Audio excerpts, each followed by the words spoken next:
চট্টগ্রাম সীতাকুণ্ডে আগুনে পুড়ে সব হারালেন রিকশাচালক, ঘর পুড়ে ছাই। সীতাকুণ্ড মিরসরাই থেকে মোহাম্মদ জাহিদুল ইসলাম রুমনের পাঠানো তথ্য, ভিডিও চিত্রে দেখুন বিস্তারিত। চট্টগ্রামের সীতাকুণ্ডে পূর্ব লালানগর গ্রামের নিজামুদ্দিন নামে এক অসহায় রিকশাচালকের স্বপ্নের ঘর মুহূর্তেই আগুনে পুড়ে ছাই হয়ে গেছে। সোমবার সকাল 7:30টায় উপজেলার পূর্ব লালানগর এলাকায় এ দুর্ঘটনা ঘটে। স্থানীয়রা জানান, সকাল প্রায় 7:30টার দিকে হঠাৎ ঘরে আগুন দেখতে পান তারা। খবর পেয়ে এলাকাবাসী পানি ও বালতি দিয়ে আগুন নেভানোর চেষ্টা করলেও মুহূর্তেই আগুন পুরো ঘরে ছড়িয়ে পড়ে। এতে ঘরের ভেতরের আসবাবপত্র, কাপড়চোপড় সহ সবকিছু পুড়ে যায়। রিকশাচালক নিজামুদ্দিন কান্নাজড়িত কণ্ঠে জানান, কষ্ট করে ঘর বানিয়েছিলাম, সব শেষ হয়ে গেল। এখন থাকার মতো কোনো জায়গা নেই।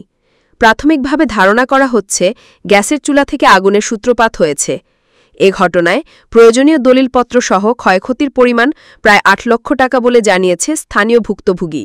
এই সময় অসহায় রিকশাচালকের পাশে স্থানীয় জামাত এবং বিএনপির পক্ষ থেকে সহযোগিতা করা হয়। তারা রিকশাচালকের পাশে দাঁড়ানোর জন্য এলাকাবাসীর ও দানশীলদের প্রতি আহ্বান জানান।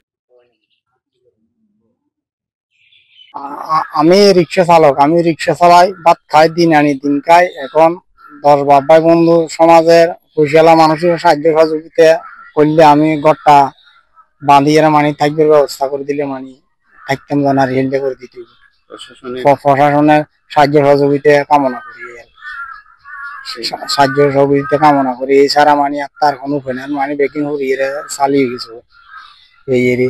এখন সমাজের দান দান দান করা যায়, এইসব মানুষের দান করলে আমি মানে কোনো মতো বাল বাচ্চা লো এরা মারে লো এরা মানে দুবার খাইতে হারি হেললে আরে করে দিতে হবে।